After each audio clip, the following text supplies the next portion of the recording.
Hello, everyone, and welcome to our day early comic review video. I'm Jason, I'm Andy. and we're with Infinity Flux Comics out of Chattanooga, Tennessee, where every Monday, after our comics have been delivered, we've bagged and boarded them.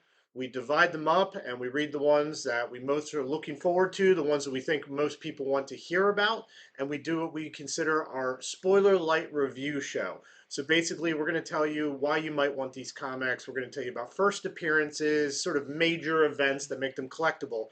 But more than that, we're going to go into the stories. We're going to tell you more than they tell you in the solicitations, especially for issue number ones, and especially of brand new series Yeah. where you don't know the characters, you don't know the plot, you don't know the art style. We're going to get you ready to go in your comic store and be armed with the knowledge, knowing which ones might connect better with you. So I'd say this is a pretty medium to smallish week. Yeah. Typically going into the holidays, that sort of is Yeah. how it goes. They know people get busy, but still a few significant things here. So here's the first six we're going to go over. I think in total, we're going to go over about 18 or 19 comics. We're going to show all their variants and all their incentives. So let's begin. Yes, it's funny how towards the end of the year we have weeks that are like ginormous, and then we have weeks that are really small. It's like when every It gets kind series of is, uneven as when yeah, things are releasing. a lot of series are ending, miniseries and that kind of thing, getting ready for the new year, and that includes. I keep want to call this Dawn of the DCU. No, it's Dark Crisis on Infinite Earths, number seven. Seven, right? Yep, number 7 of 7. And you can tell there it's the dawn of the DCU. So that is kind of DC's initiative going forward next year. Kind of their, they did New 52, they did Rebirth. This next year is going to be Dawn of the It's DCU. it's their mantra. All Yeah, the yeah. writers and all the creators there are just saying it They over have and to over say it over. They again. have to chant it in a Yep. circle until it becomes real.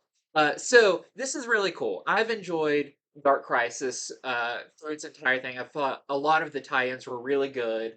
I like the characters they used, and knowing where this is all going, that they're really focusing on their everything matters and kind of brightening things up a little bit with like the Superman books. It's nice. This is a nice wrap up to kind of the Dark Crisis, kind of which was addressing the darker side of the DC universe. Now you can tell on that cover within the letters that is Nightwing. Yeah, there he is. Uh, so this is really interesting. Nightwing has been a part of this series, but he really takes the center stage in this final issue. So if you're a Nightwing fan and you think he deserves to be, the top, this is that because while this big battle's going on, Pariah has been defeated in a previous issue, but Deathstroke has kind of like hulked out and is now controlling all these other villains. Uh, Something interesting happens, and Nightwing and Deathstroke actually face off not on the battlefield, almost like in a mental place. It's just like everything's black, but it's just him and Deathstroke. What's interesting is Deathstroke now looks like his original version of himself. Nightwing goes all the way back to looking like Robin. And they kind of have this like the core of themselves talking, and this is where you actually get the all the answers you've been looking for. Why has Deathstroke been doing what he's doing? How control is he? Is this more Pariah or is this Deathstroke? You learn all of that, and you kind of learn both sides of the equation. And I mean, not a surprise that the heroes will come out on top at this, but it does do what I like an event does and sets up a lot of things that are like, yes, we knew this would all end well, but what's left with the pieces? And that what I think is the really cool part of this. We get some great stuff with Dr. Light, who, if you read the Dark Army one shot, some new powers. She looks like she's going to be really important coming up. You get Black Adam, kind of proves why he was a member of the Justice League. But with the end of any of these series, the big thing is, what does it tease for coming up? And that does have it does have a lot of that in here. You do see kind of the new status quo where all the key players you've been following, what they're doing, where everybody's kind of returned to. A few characters who've been missing are now back to where they belong.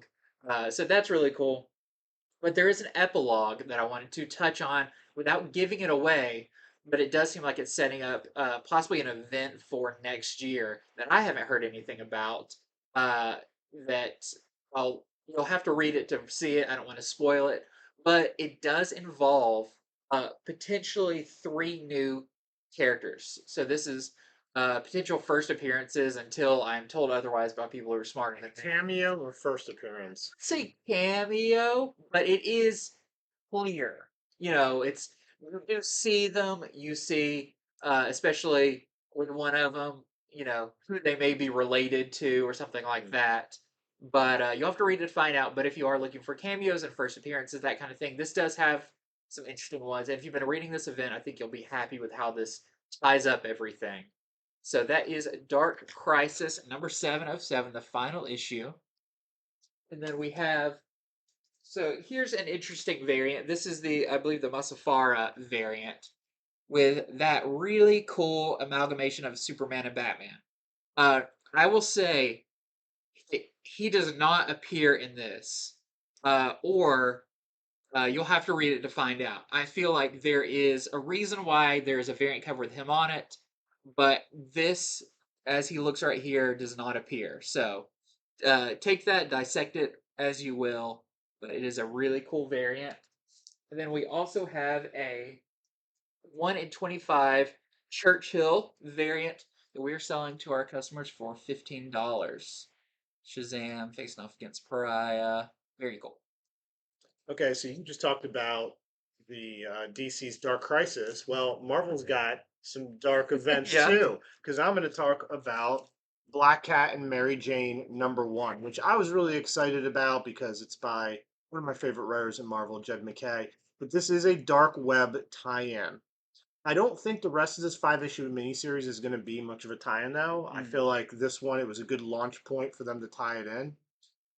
The interior art is by Vincenzo Ferratu, who I don't know if I'm real familiar with his art, but he's really good. Like he could do a flat-out Spider-Man book. He's got the chops for it in here. Really good with when you do a Spider-Man book, you have to be able to draw characters in motion and doing Yeah. lots of acrobatics. And he's able to do that, which Black Cat, you got to be able to do Yeah. that the way that Jed MacKay writes her. So let me tell you what this issue is about. It was a great first issue. Jed MacKay. He's the one who's been doing Black Cat series, which has just been phenomenal. And in this, Dark Web has made it where inanimate objects around New York have turned evil because of magic spilling out of limbo, where the Goblin Queen is. And so all these inanimate objects around New York are having to be fought off by various heroes. Well, Black Cat, she decides that she needs to go make sure that Mary Jane and her family are okay for Peter, because she knows Peter is busy elsewhere. So she goes to do that, but what she discovers is that Mary Jane has a set of superpowers now. So I was asking Andy about this because I'm behind on my Spider-Man stuff. Yeah. We don't have time to read it all, and so I get behind on some of it. And I was like, "Has Mary Jane had powers yet?" And you said she kind of I has thought there displayed a was little some, something, there's been a lot up with Mary Jane. We've a lot of only seen a secrets, lot of and secrets going on. okay. So in this one, you get to see the powers, but what I will say is her powers are very chaotic, as in sort of changing, Hmm. and that actually makes it really fun. I could tell Jed MacKay's having a real good time writing this. As far as you will see some wild, weird powers in this. You don't quite get an explanation of where they're from, however, though. But anyway, Black Cat ends up teaming up with Mary Jane. They get pulled into limbo, and the reason is there's a character, sort of a villain from the far past, sort of a Marvel villain from the far past, who has pulled them into limbo because he needs a good thief. And this is where I think it's going to diverge into its own thing away from Dark Web. Like, even though it started out with the animate objects, now they're in limbo, I think this is going to end up them doing their own thing. And this is going to have more to do with what has been going on with Mary Jane and where did Yeah. these crazy powers come from. So, good first issue of this. Then there's a backup story. Backup story, it's just sort of like from the annals of Black Cat's thievery life. Well, anyway, the backup story is her stealing Doctor Doom's mask and trying to get away from him. And she ends up being able to go through time. You'll have to read how. And so it's her trying to avoid Doom through time as she does all kinds of other weird things in time to try to steal his mask. Great backup story. I think the backup story was about as good as the main story. So, the first issue of Black Cat, Mary Jane. I have a feeling by the end of this 5 issue series, we'll all wish it could keep going. So, and we got some good variants to it. Of course, that main cover was by J. Scott Campbell. I didn't mention that. Yeah. If you read comics at all, you probably could tell. This is the David Nakayama variant. Really nice one there. We have the Peach Momoko variant. You'll be seeing a lot of Momoko because they're doing, as you can read in the corner there, it's like the whole Marvel Universe through her eyes. Yeah. And lastly, who can guess who did this variant? I'll give you a hint. They have a very well-known signature that is not on this. This is an Adam Hughes demonized variant. I would have never guessed that. Yeah, you He's really got really the going for creepy and dark here. This is not the sexy black cat he would normally draw at all. sometimes you gotta flex those other muscles. Absolutely. Just draw something gross. Yeah. Okay, so speaking of, actually, I put up two of these because I put up the variant. Whoops. We have another Dark Web. This is Dark Web Miss Marvel. So yeah, Miss Marvel is also part of the Dark Web, which is interesting because she's traditionally not a Spider-Man universe character, but if you've been reading Amazing Spider-Man, you know that she is working at Horizon Labs with Peter. So she's kind of pulled into that as she's kind of an intern, and it's really interesting because if you read Dark Crisis #1, it was kind of just randomly that she was there, and then You mean Dark Web? Dark Web. We're Gosh, with there's you. too many darks. We're with And Dark Web, where she was there, and uh, she basically just like Goblin Queen showed up and it's like, yeah, you're going to limbo. And it's like, oh, what's that all about? Well, this is kind of the prequel to that. How did she get to that point where she's in her costume dealing with all of this? So she's working at Horizon Labs when uh, even her microscope starts turning into like a demonized microscope. They're working on like robotics. The robot starts turning into a monster. So this is mostly a lot like you described with the Mary Jane Black Cat. It's like, okay, so the dark web stuff's going on. Stuff is starting to go crazy and turn into monsters. How does this character deal with it? And it looks like we're setting up the story to come.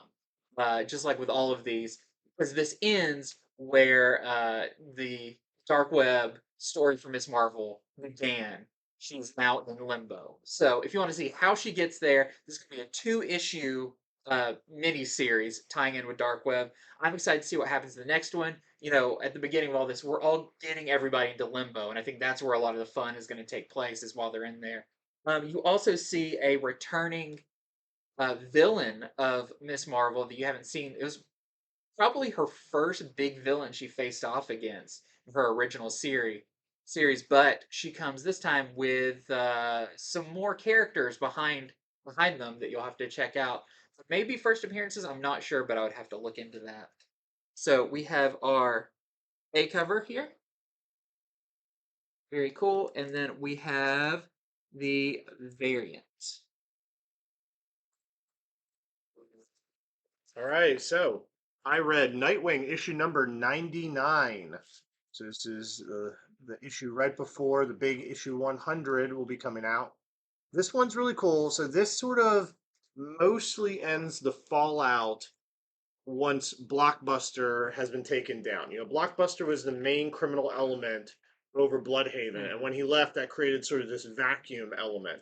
So who comes to try to fill it in? Well, several people are trying to. Heartless is trying to. He's in this just a little bit though. The main story is Tony Zuko is back.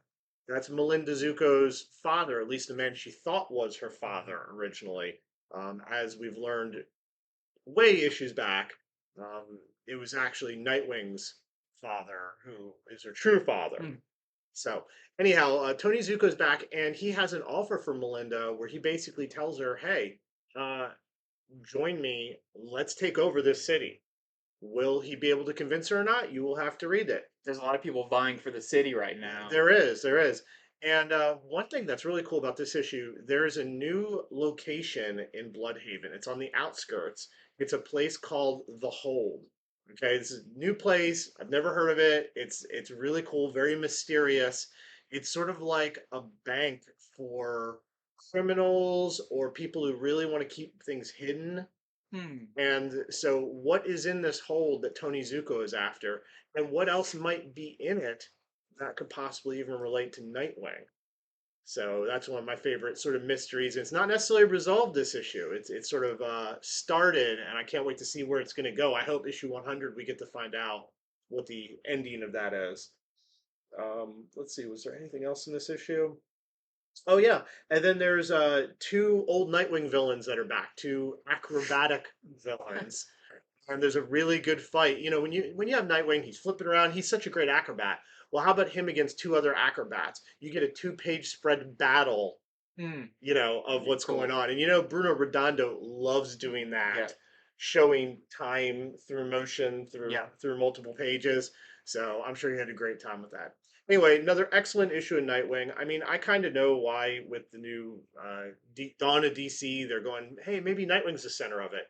Because the obvious person is going to be Batman or Superman, maybe Wonder Woman. It's going to be one of the Trinity. I think they want to break out of that. And Nightwing, his series has been so good, Yeah. so solid. I mean, 99 issues, and it's still going strong. At our store, tons of people still signed up to it. I think they're, passing the mantle off to a different choice. Yeah. So here we got our variants. It is the Jamal Campbell variant. Here is the who did this one? Oh, this is Fernandez and Mori, the Spawn variant. See if Spawn can keep up with Nightwing. And then lastly, we have the 1 in 25 Dan Mora foil variant that we're selling to our customers for $15. Cool. So next up, I've got a interesting one that I feel like was solicited a long time ago, but it's finally come out. This is Resident Evil Infinite Darkness: The Beginning #1. So that long title to tell you this is tied in with the the CG show that came out a year or so ago that focuses on Leon Kennedy, our hero from Resident Evil 2 and 4. Uh, Now, if you're a big Resident Evil fan, you'll probably want to pick this up because, it's very rare that we get real Resident Evil comics using those characters, everything. But if you are new coming into this is a different take on Resident Evil than I think people are used to. There's no house in the woods. There's no zombie dogs. This is using Leon as a cop like he is in the games, but he's kind of more like I don't know, it feels higher up, like they bring him in. So in this one, there is a big accident that happens in a museum in Pittsburgh. And because of the nature of the accident, they bring Leon in to investigate because he's seen something like this before. So a lot of this is just investigation and his ideas and all of that. So if you're looking for, immediately, run and gun zombies, all that, I will say there is a zombie in this, but not till the very end. So you kind of have to be invested in this world to take this trip. But if you've watched that Netflix show, you enjoy it, you like the style of that, which is a little less horror, a little bit more, I don't know, action adventure. I don't know. It's an interesting take on the Resident Evil universe. But if you like that, you'll definitely like this one. I like seeing some familiar Resident Evil faces in a comic.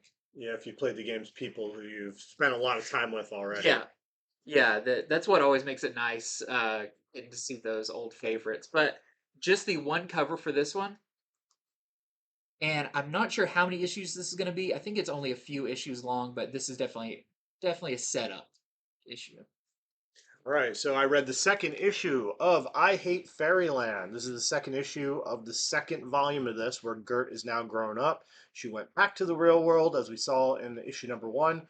But by the end of issue number one, somebody had given her reason to go back to Fairyland. The greatest reason a lot of us do many of the things we do for some money, for a job. So this issue, she is going to go back, but who is her benefactor? Is he really good? Is he evil? Scotty Young, he likes to play with the narrative. So Gert asks lots of questions that like readers would think. Mm. You know, it's like, oh, you're this rich guy. Are you just gonna be the villain in the end? Like she'll come out Yeah. and say things like that. I love the way he plays with the narrative. So she'll Gert pretty much asks all the questions that you, the reader, would probably ask. You know, having read lots of different works of fiction in your life. So it's cool to see that. She is going to go back to Fairyland. No duh. They kind of address that as well. But to get there, she's going to have to go through a realm that is much like hell first. It's sort of a back door into Fairyland. And so I don't know how much more the series is going to take place there, but I know at least a bit of it is. Lastly, there are a few new characters and creatures that get introduced that are her companions, at least two Mm. new ones. So another great issue of I Hate Fairyland. Quite enjoyed it. You know, it's written by Scotty Young. The art is by Brett Bean. Brett Bean's art is fantastic in this. If you like the covers, Mhm. you're gonna like the interiors. So we got a few variants. We have this one's cool. This is by Jim Valentino Oh and wow. Jimmy Robinson. So just a legend over there in Image, a Yeah. comic legend in general. And then here we have the Peach Momoko variant. She does such an interesting take on Gert. And lastly, Scotty Young himself did the Spawn variant with Spawn sitting on Gert's lap as if she's Santa. It's so weird. And look how much of the cape there is just everywhere on the ground. Okay, next up for me, another final issue of a series I've really enjoyed. This is Batman versus Robin, number 4, the final issue of this. So the story kicked off back in World's Finest, Batman Superman World's Finest, the first story arc of that, which introduced the demon Neza, and with a little bit, I think he was also in Monkey Prince, but that set this off, and it's finally culminating for the most part in this, um, where Robin is kind of been semi possessed, but more of like just kind of his evil side has been brought more to the forefront. He's donned his own Batman garb, and now in this one, Batman is going to go to the cave that's kind of been the home base of Robin, where they've been keeping all of the magical artifacts in the DC universe, where the magic people have been siphoning off the power and feeding it to the demon. So Batman's going to go head to head with Robin in this one, kind of what's been teased this entire time, and this is probably one of the most intense fights between Batman and Damian we've ever had. There's a lot at stake in this. There's a lot of um, emotion tied up with this. A lot of kind of guilt from Batman about what kind of father he's been, but also, trying to rekindle what he's lost. It's really good. Mark Waid puts a lot of character into his fights, which I like. It's not just straight up them hitting each other and throwing them into things. There's meaning behind all of it. Um, but Batman has a plan. Batman never goes in head first into a fight without there secretly, being a side door to his plan that really is what's going on. Of course, that does take place in here. I won't give away what it is, but the thing that's been teased, it's on the cover. Batman does get the helmet of fate, and that is one of the coolest things. But you see how Batman, um, he talks about like to fully wield the helmet of fate, you have to accept magic. It kind of has to like wash over you. He'll never go that far. He never wants to be out of control with it, but he does learn a lot about magic from using that helmet. And the other big thing about this is it's silly to say, but this is an event that leads into another event. But I would say this is a all of Batman versus Robin has been like a multi-part act going into the next part, which is Lazarus Planet, and you will see in here how Lazarus Planet comes into being. Why is it going to be raining Lazarus resin over the world? What causes that to happen? There's a lot going on in here. If you've been enjoying it, you'll definitely like this issue. I think this has been one of the most fun events, just with a lot of heart behind it for these two characters. And I will say someone makes the ultimate sacrifice. And I know you go, oh, but Lazarus is brought into it. They actually bring up like it's probably not the best idea to use, Lazarus juice at this moment. So will this death stick? Probably not, but it does change the game a little bit. So that is Batman versus Robin #4. We also have some variants. This is the Sweeney Boo variant with Batman and Zatanna.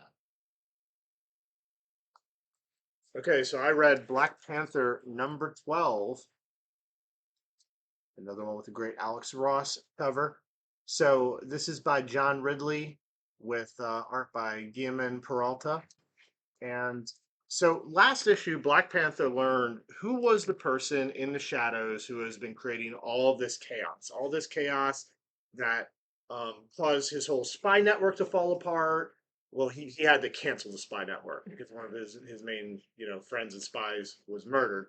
Who this led to him being deposed as leader of Wakanda. This led to him sort of getting on the ousted by the Avengers. I mean, a lot of really terrible things have happened. And last issue, he learned that somebody he thought was dead, somebody very close, was not dead, and that they were at the heart of this whole thing.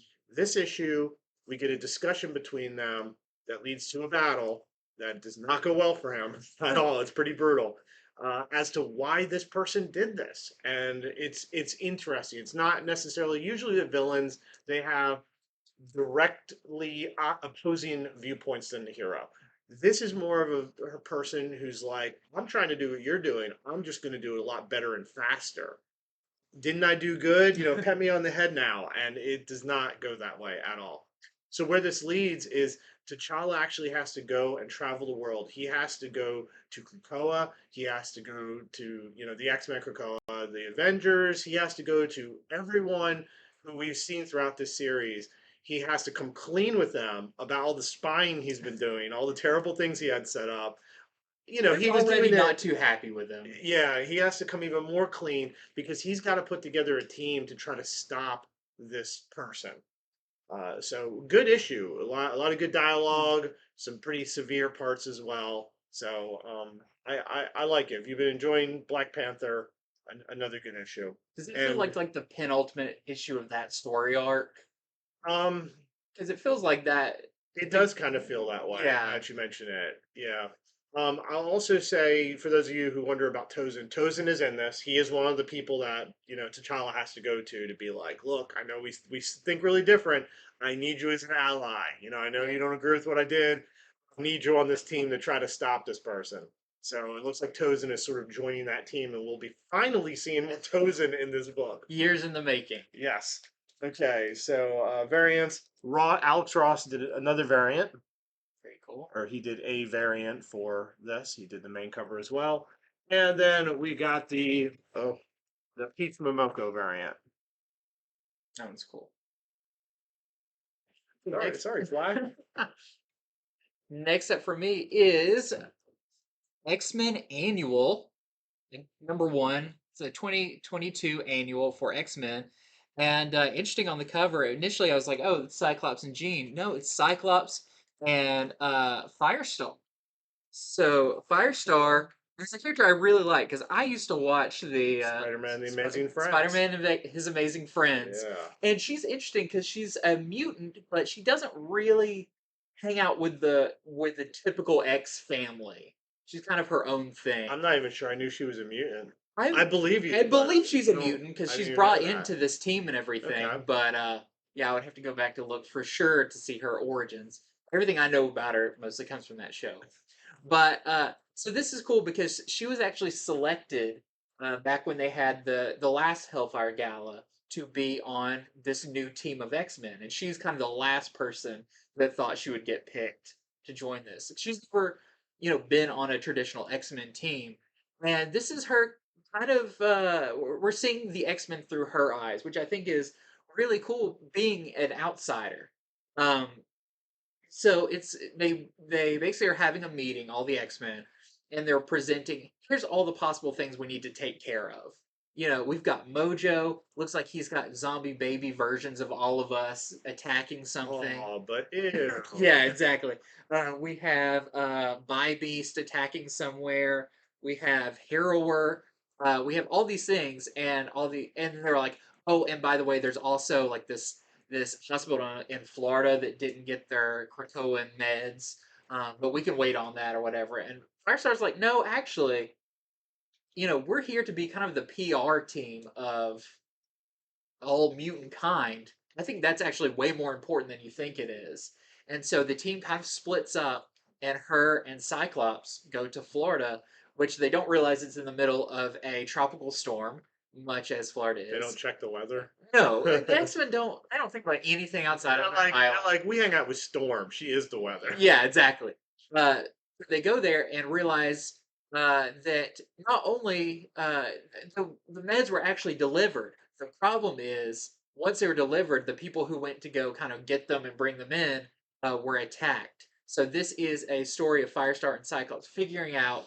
Of course, there's a big villain behind this, but it is an annual, so it's kind of a self-contained story. But I think what's really great about this is shining the light on Firestar as this, outsider character that really seems to be the heart that's going to be the heart of the team. So, very cool issue, really fun. You get to see a couple of characters that you haven't seen in a long time, and by the end, you really see how she considers herself one of the X Men finally. So, really fun. That is X Men Annual #1 for 2022. We also have this great variant for this. This is the Lobos variant. Very cool, very fiery. And we have this 1 in 25 Stephanie Hans variant that we are selling to our customers for $20.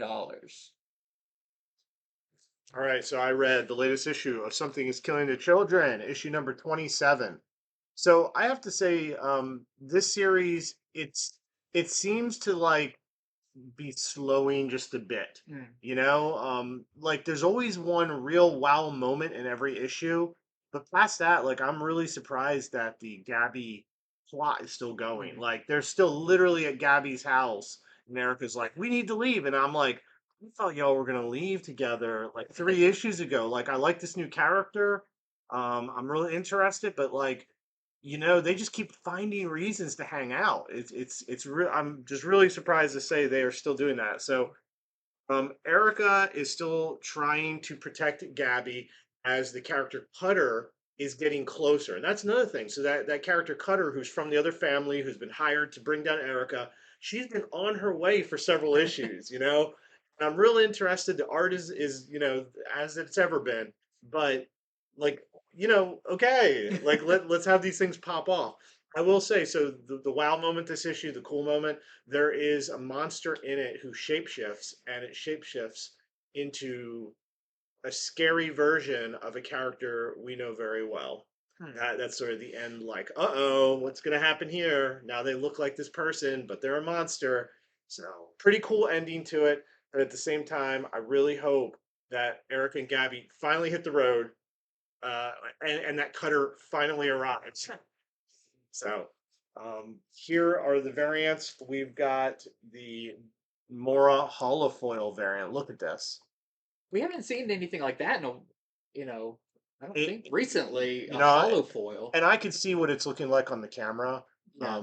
It looks even better in real life. It's pretty cool. Then we have the 1 in 25 virgin version of that variant for we're selling to our customers for $25. We have the 1 in 50 Olivetti variant we're selling for $50.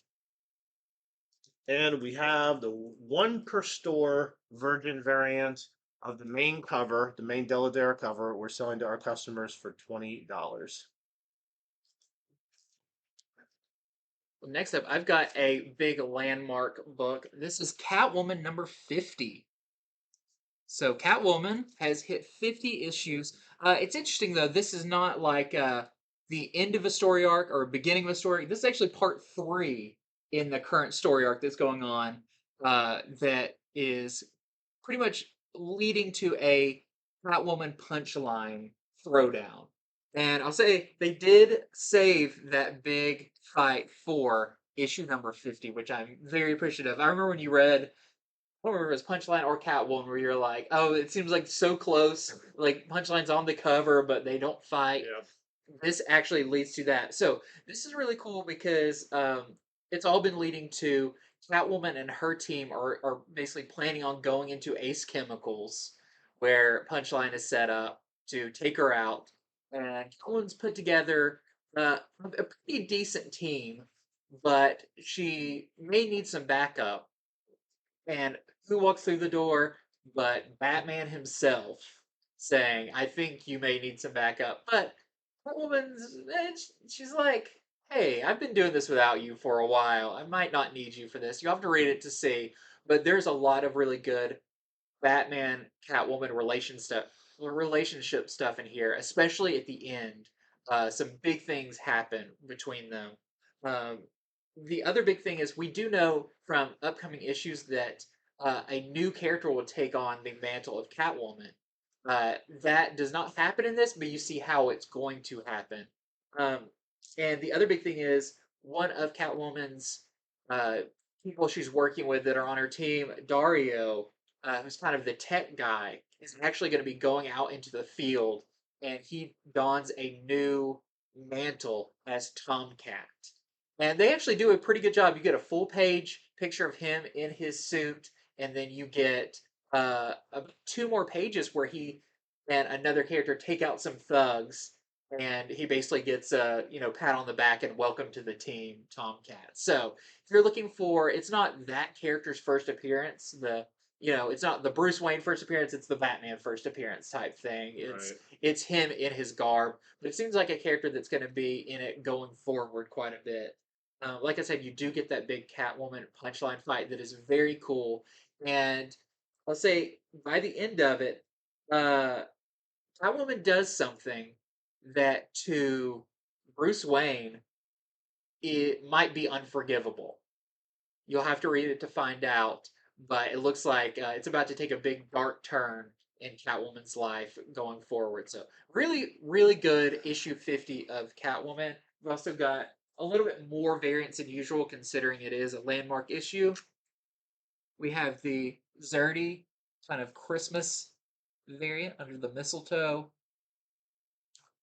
We've got the Marquez Spawn crossover variant.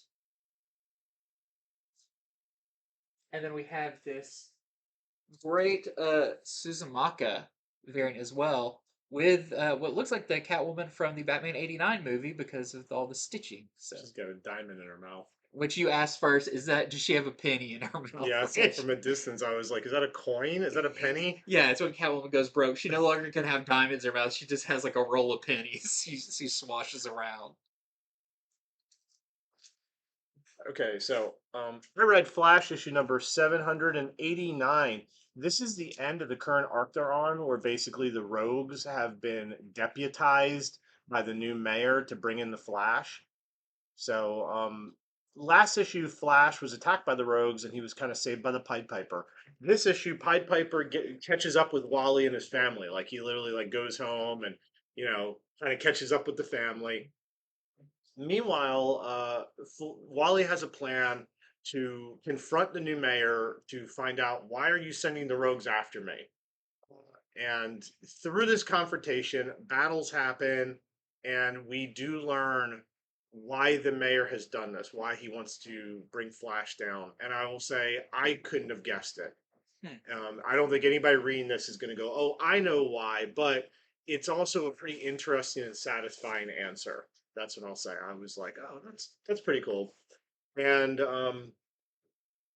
so this will, even though it ends the arc with the Rogues deputized, this isn't the end of them, and it kind of sets everybody up for what's about to happen next issue, which is the 1 minute war. Yeah, yeah. So it may not just be Wally in this; it might be some of these other characters in it.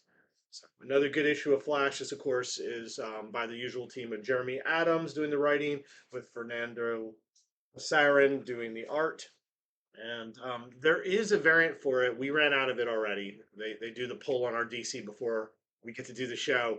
So there is a variant. It's the Combidus variant. I've seen it. It's where Mirror Master is like pulling Flash into this Mm. like sort of hall of mirrors. So pretty good variant, but we don't have it to show, but it is out there if your store might have it. Is there anything about his wife and her powers and A little bit because when they're talking with Pied Piper, okay, cool. so in fact, Flash needs a lot of help in this, so you may see some of the family thrown in on this issue. Awesome.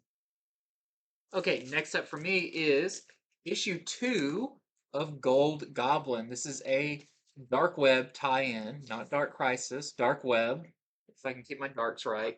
Uh, so, of course, this is Norman Osborn, who has taken up the mantle of the Gold Goblin in his attempt to kind of redeem himself.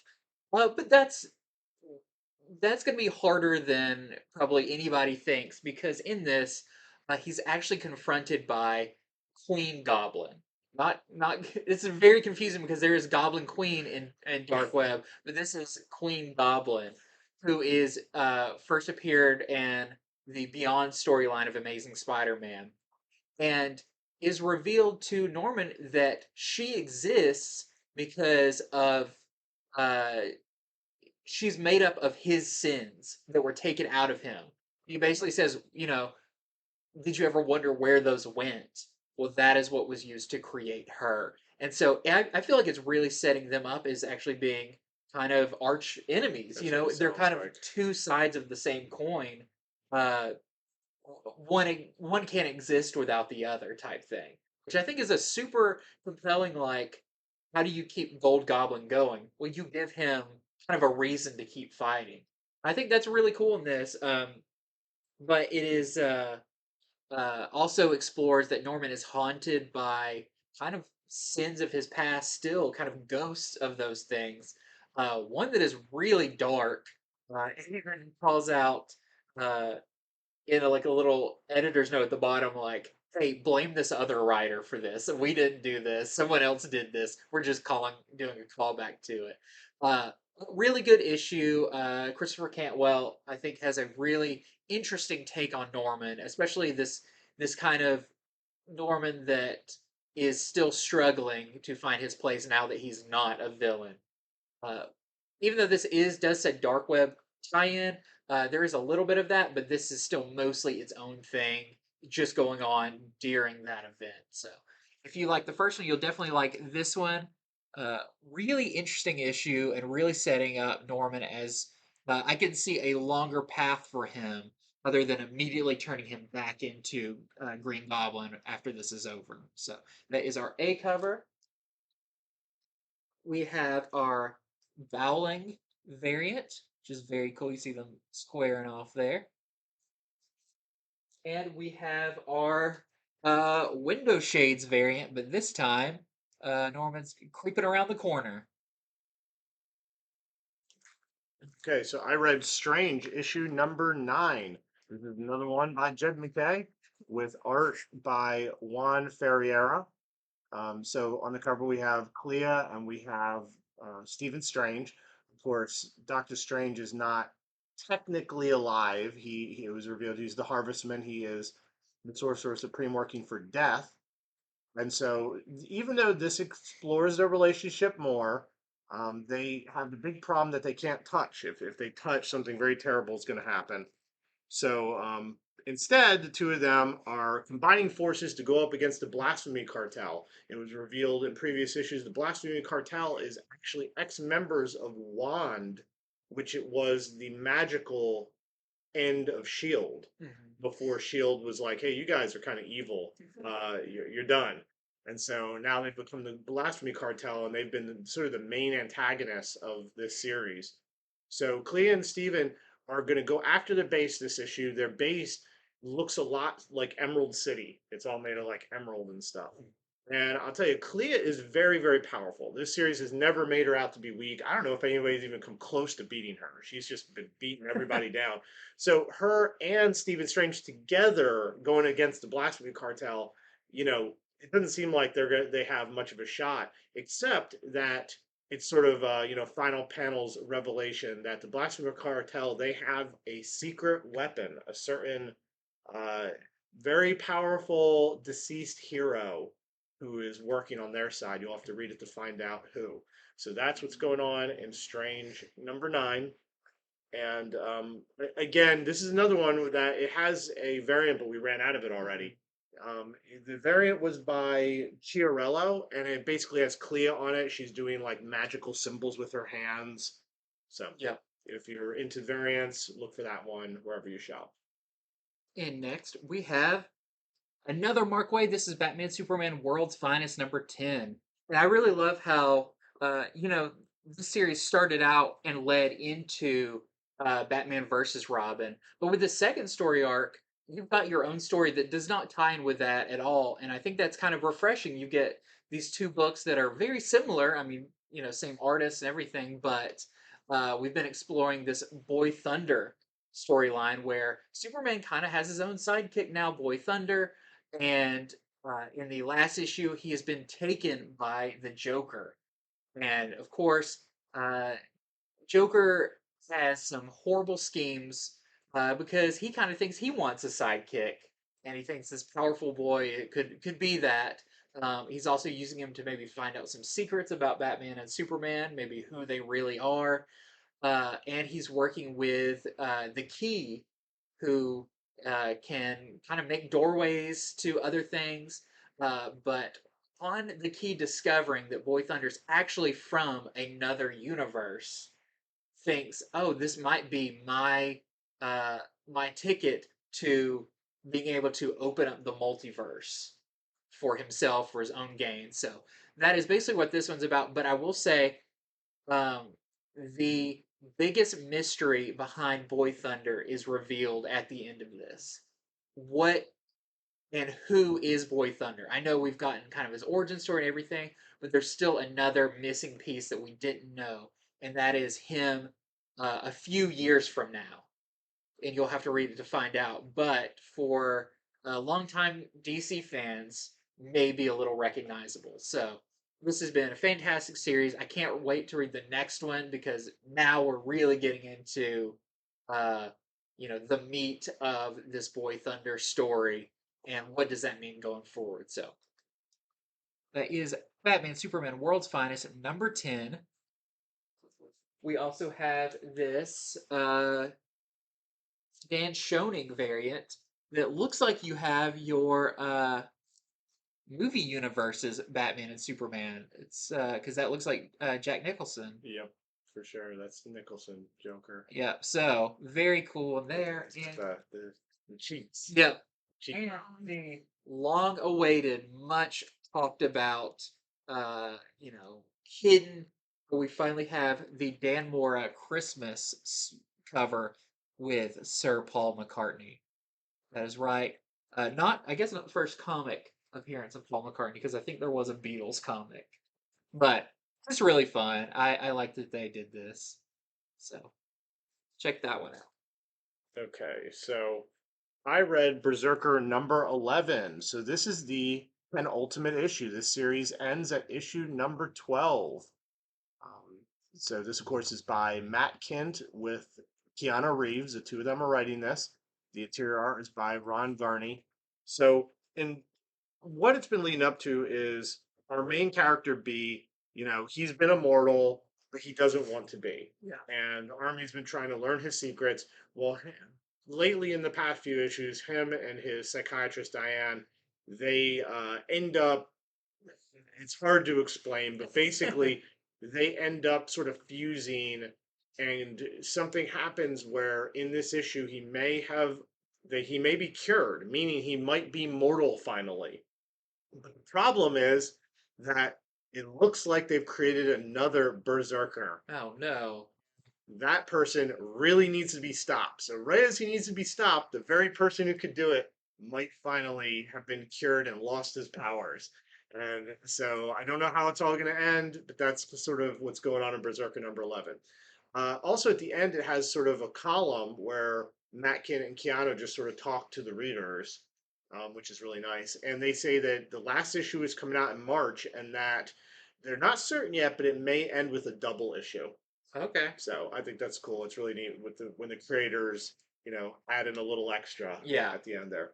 So here we have many of the variants. There is a foil variant of the main cover. There is also this Rubin variant, which is there's a regular one and a foil. I'm just showing the foil. I think the foil ones cost $1 extra, but you can get this in regular for $1 less if you want. There's a 1 in 10 Allen variant that we're selling to our customers for $10. There is a 1 in 15 Virgin version of the Rubin variant for $40. We're selling this for. And there's a 1 in 75 of the Allen that we're selling to our customers for $50. And lastly, yes, the 1 in 100 sketch variant that we're selling to our customers for $80. I'd be interested after this is over, and who knows how many variants the last issue is going to have. How many total issues of Berserker are there, counting all the variants? Does anybody out there have it all? Have it all, including the signed Keanu Reeves #1. Oh man. You gotta get them all.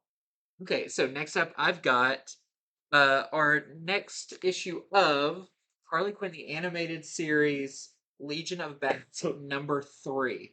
I'll just briefly talk about this because it does have something really cool in it. Harley finally gets to uh, team up with the Bat family. She kind of, I don't know if she's officially brought in, but they're not also trying to like stop her while they're fighting. And what does that mean? It means she knew this was coming, so she took the time all night and made her own bat suit. So yes, this is the first appearance of Harley's bat suit, Or this handcrafted handcrafted bat suit. Now here's the thing: it actually looks pretty cool. They do call out like, isn't that this piece and isn't that this piece? But I think it's really neat, and I think if you know, I don't put it past them that one day that she joins the Bat family in some aspect. There could be pieces of this that make it to that because it's quirky, it fits her personality, um, but it's also definitely a bat suit. So, just a cool one. Who knows if it's gonna be anything? But I think that does. It's just another fun addition to Harley's mythos. In this, we also have the Dan Hip variant for that as well. Okay, so just wanted to make people aware the latest Bad Idea comic is out this week. It is 2 comics in one. The first one is just called Werewolf. Look at the cover. I mean, the Yeah, cover is just amazing. Like, I mean, if you were just looking at all the books we had next to each other, this one's kind of hard to miss. The other story in it is called The Society of Fearless Frontiersmen. So the first story, Werewolf, is by Peter Milligan with art by Robert Gill. And basically, it's about this son of this shaman who hunts werewolves. And the shaman's trying to teach the son, what to do. And things go wrong, and his father gets killed. So then it goes to the future. This is in like the Soviet Union era, Stalin era, um, with like in the middle of the tundra. Well, he gets one extra chance to sort of prove himself. Him and a bunch of soldiers go off into the cold, and a bunch of messed up werewolf things occur. So, really good art. It is black and white. The art to it's really good. The only splashes of color are sort of sound effects.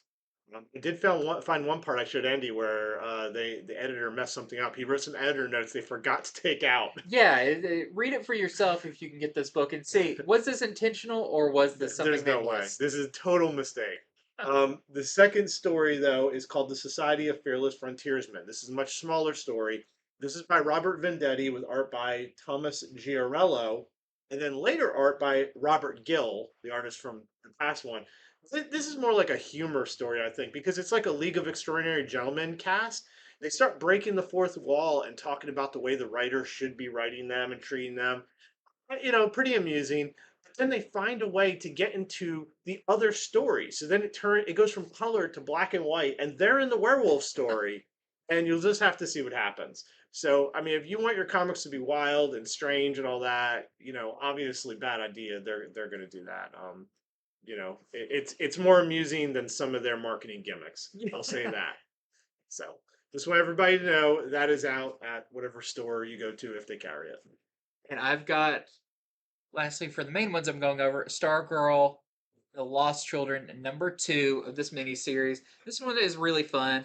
Stargirl and Amiko, Red Arrow, are going to find this lost island of former sidekicks, ones that people have forgot about. You get to see the long abandoned Arrow Cave, where even uh, Stargirl points out, like, man, Green Arrow really wanted to be Batman, and because he's got all his suits in these glass cases and all of that. But you do learn some really fun stuff about the like 40s era Green Arrow and why did he shave his beard and all of that. But it does take a really cool turn at the end, where you do start to see some of those missing kids, but not quite the way you expect. So, really fun issue. If you've enjoyed Jeff Johns writing Stargirl, this is just another really cool addition to that. So, that is the A cover. Of course, the art is done by Todd Knock. And we have the variant cover by uh, Mike uh, Merritt, I believe. Okay, so I think Andy's going to show some of the Spawn variants, but Yeah. real quick, I wanted to mention there are other comics out this week. We don't have time to read and review all of them, so I'm just going to mention some of the other noteworthy ones because there are some other pretty noteworthy books out this week. They're all kind of further in though. So also out this week, there's DC versus Vampires All Out War #6, DC's War of the Undead Gods #5, Gunslinger Spawn issue 15, Junkyard Joe issue 3. Spawn Scorched issue 13. Stuff and Nightmares issue 4 is out this week. Vanish #4. Aliens #4. I didn't realize I had so many #4s in a row. Avengers Forever #12 is out. Spider-Man The Lost Hunt #2 is out. Wakanda issue 3. And lastly, Wolverine #28. I think those are all the main. They wanted to get a lot out before the holidays because next week is probably going to be very, very light. So I just wanted to make people aware that those books are out as well. And some of the Spawn variants coming out, which will cross over a little bit with some of the ones you just said. We have the Department of Truth. This is that special that collects the Bigfoot issues. It got a Spawn variant. We have the Spawn variant for Chroma #2. We have the Spawn variant for Deadliest Bouquet #5. Spawn variant for Junkyard Joe #3. One from a previous from last week, but we did not have it in. It was a week late. This is the Art Brute Spawn variant. What's the furthest place from here? #9. Looks like Spawn's just butting in on a conversation. So you can buy all the comics you want this week, or you can just buy Spawn variants, depending on what your budget is. This really cool David Finch Walking Dead. Voyages Spawn variant. It's really nice. Ryan Stegman Vanish Spawn variant. I know I don't have to keep saying Spawn variant, but it just feels apt. We have Rogue Sun #9 with Medieval Spawn. And lastly, we have this one for Hitomi. This is actually a wraparound cover with a very big Spawn on it. Okay, so that is our show for this week. We hope we've done our job and we've told you about these comics and armed you with the knowledge to go to your comic store and know what you want and know what you don't want. So if you're watching on YouTube, please hit the subscribe button. We'll be back this Friday with our next video, our next Comics from the Future video. So again, thanks for watching, and we will see you next time.